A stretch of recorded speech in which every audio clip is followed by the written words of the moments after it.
I've been turning wrenches for 19 years. I've rebuilt engines in the rain. I've worked on bikes that had no business being on a road.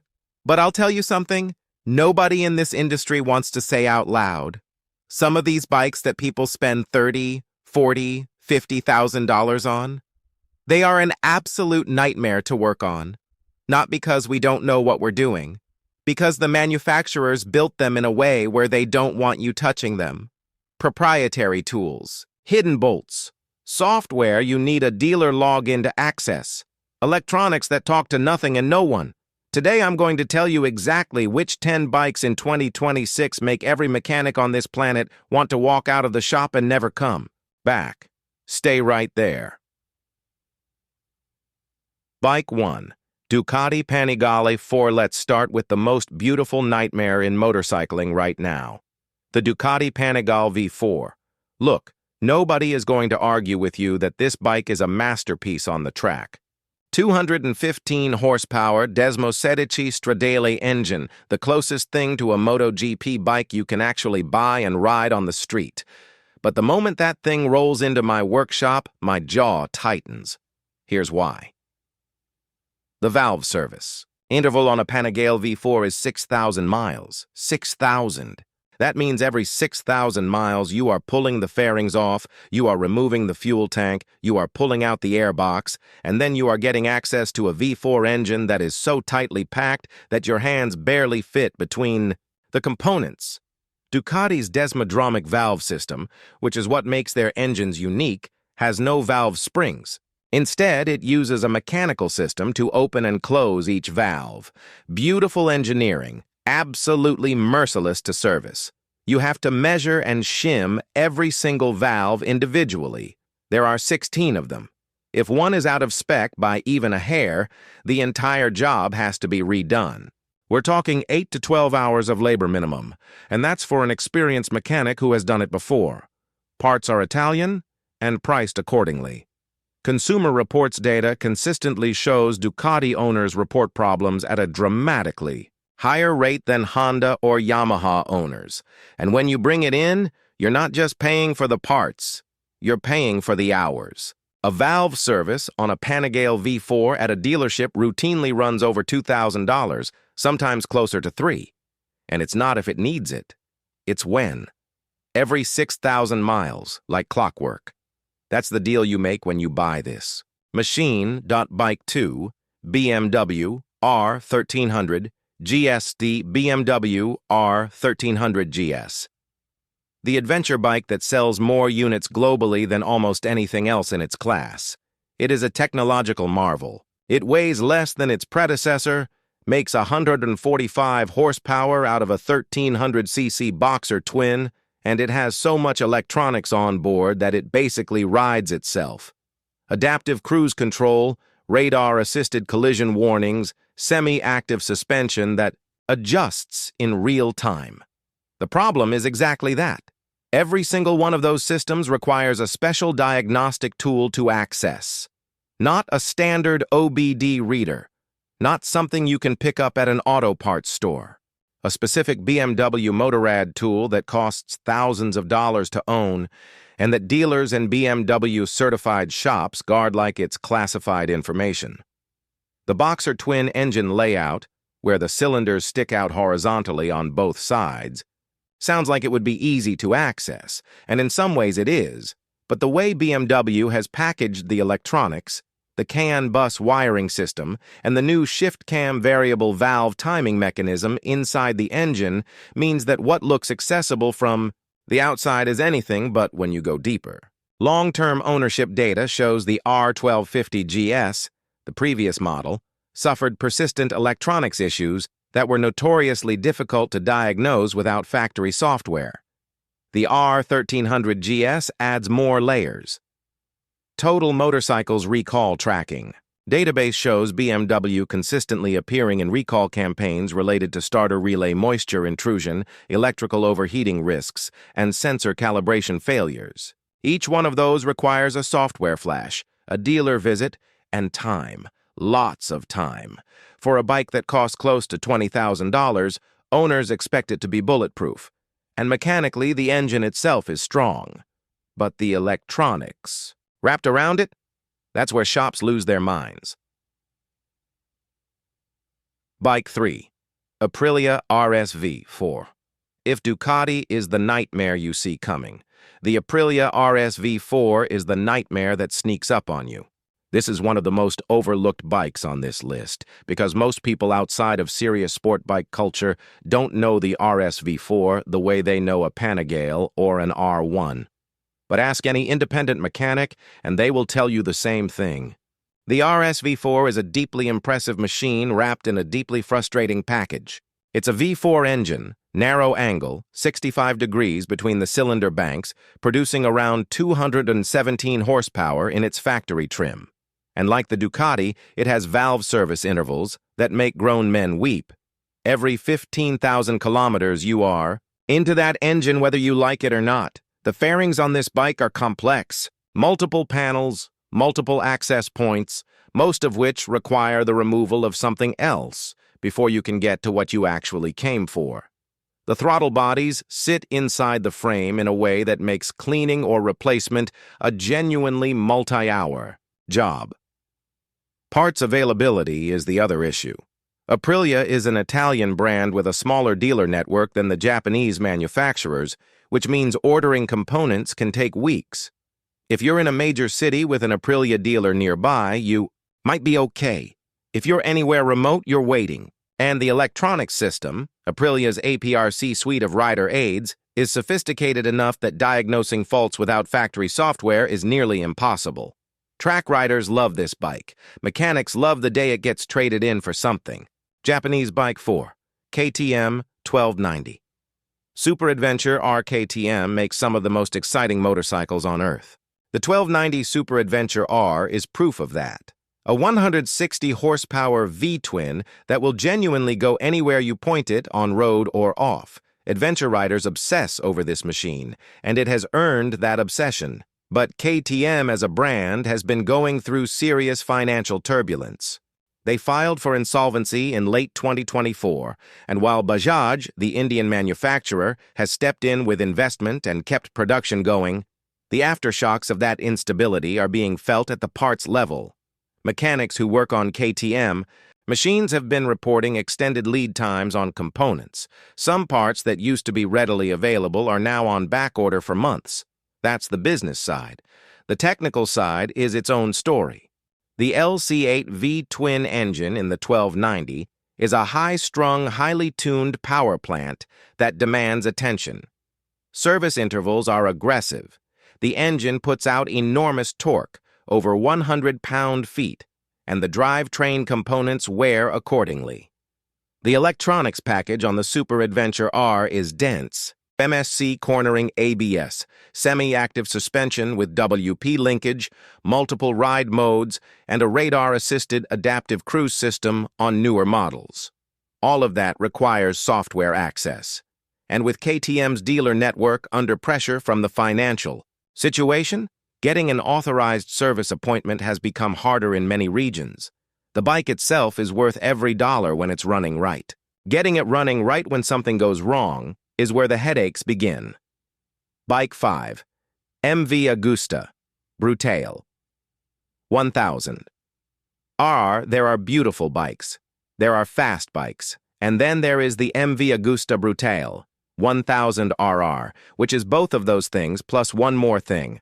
A mechanic's worst enemy. This is a small Italian manufacturer making hand-built motorcycles with an inline four-cylinder engine that produces 208 horsepower in street trim and screams like an opera singer on the way to the red line. It is a genuinely extraordinary machine. It is also extraordinarily difficult to work on for reasons that have nothing to do with the engineering and everything to do with scale.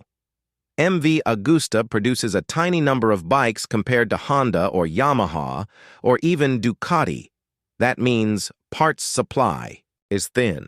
That means when something fails, and things do fail on bikes this highly tuned, sourcing the correct component can mean weeks on the phone with an importer, paying a premium on a part that costs 3 times what a Japanese equivalent would. Cost, and then waiting. The service intervals are not friendly either.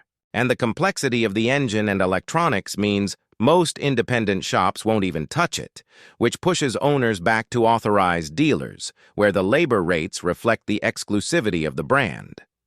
Motorcycle forums and review sites have documented this pattern consistently. MV Agusta ownership is a love story when the bike is running, and a frustrating, expensive ordeal when it is not. If you own one, you know exactly what I'm talking about. Bike 6. Harley-Davidson Road Glide CVO. Harley-Davidson has built its entire brand identity around the idea of the everyman working on his own motorcycle in a garage. The reality of the 2026 CVO Road Glide is almost the opposite of that image.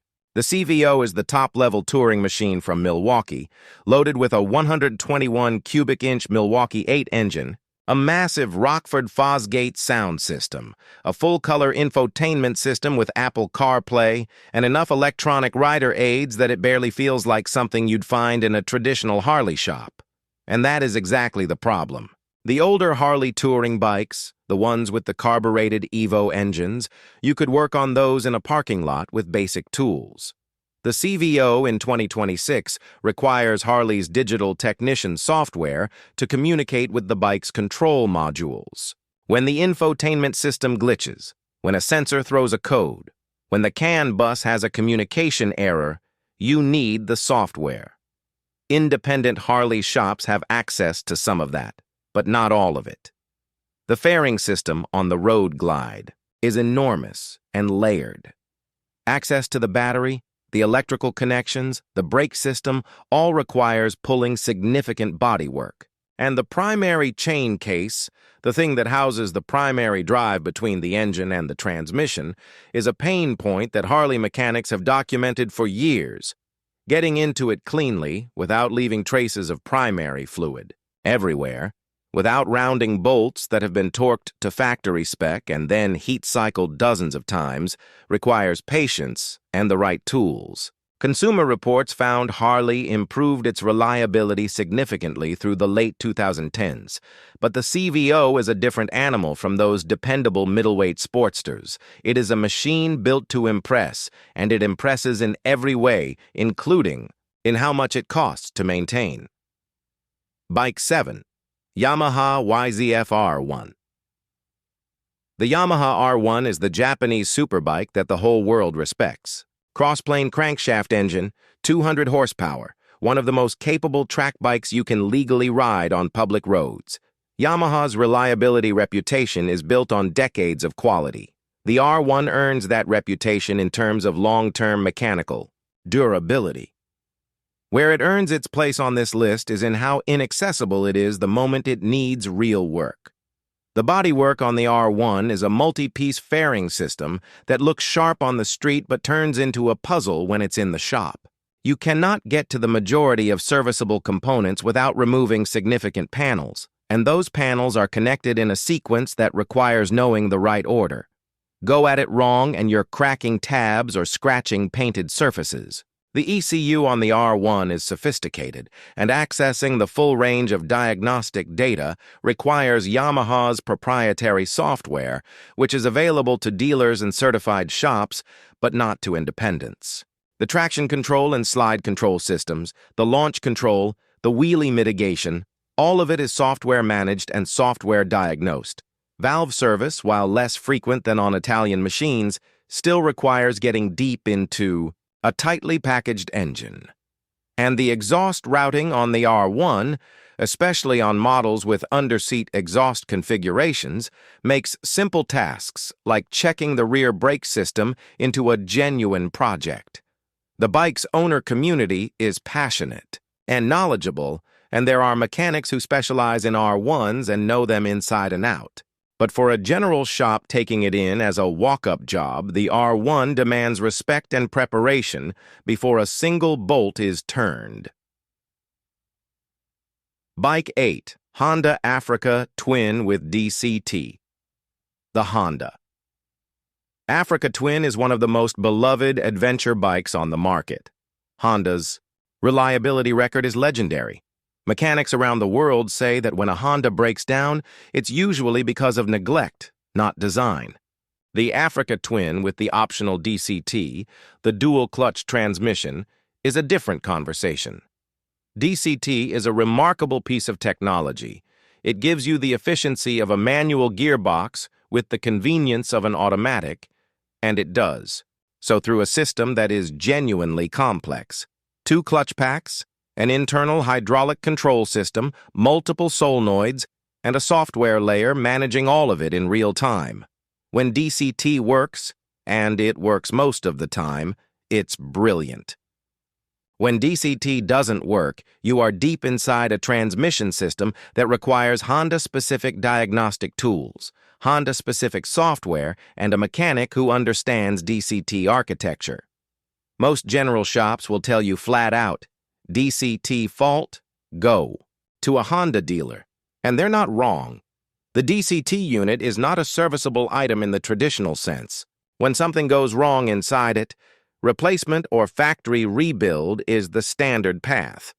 For the Africa Twin's overall reliability and adventure capability, the DCT is worth the trade-off for many riders.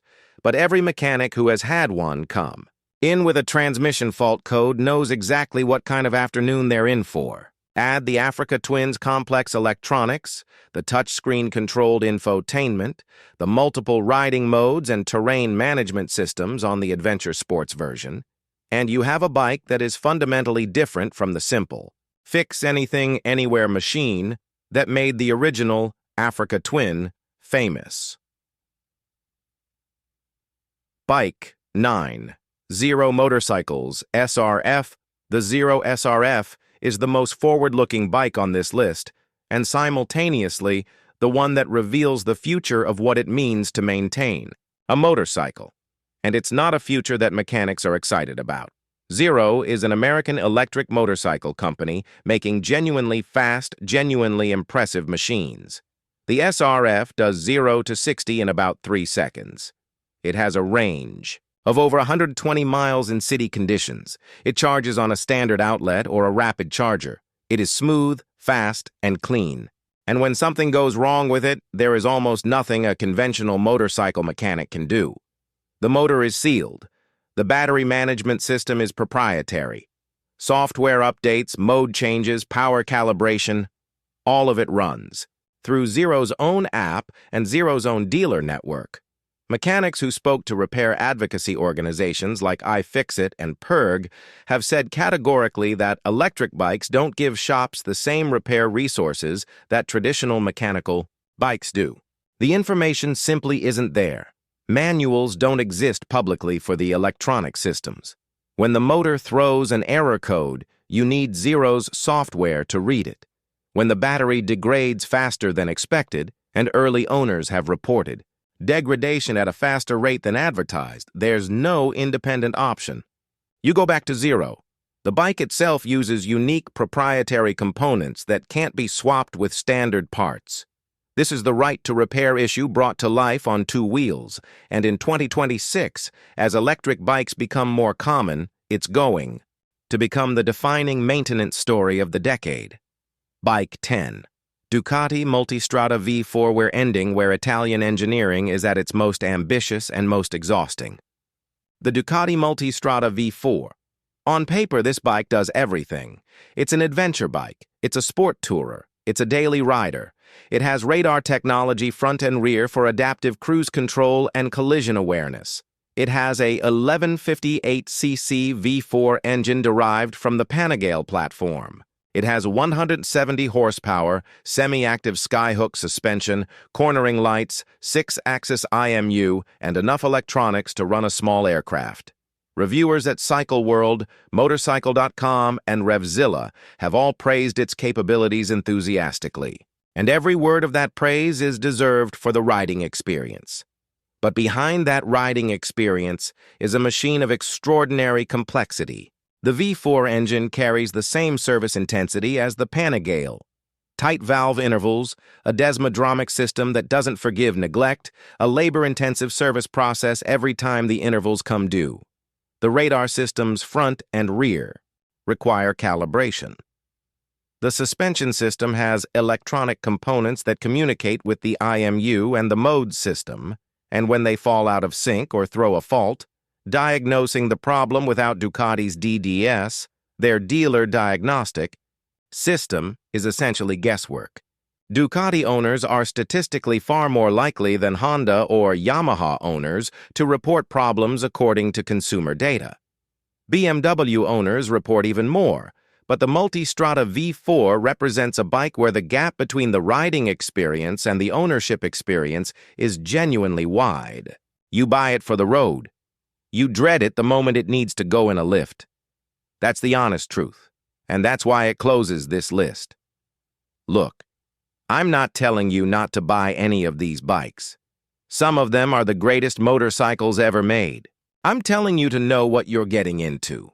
Ask your dealer what a valve service costs. Ask them how long the wait is for parts. Ask them if an independent shop can work on it. Because when that bike breaks down at 60,000 miles, you need to know the answer before it happens, not after. If this video saved you a $2,000 surprise, drop a like. And if you own one of these bikes and you've lived this nightmare yourself, tell me about it in the comments. I'll be right here, covered in someone else's oil.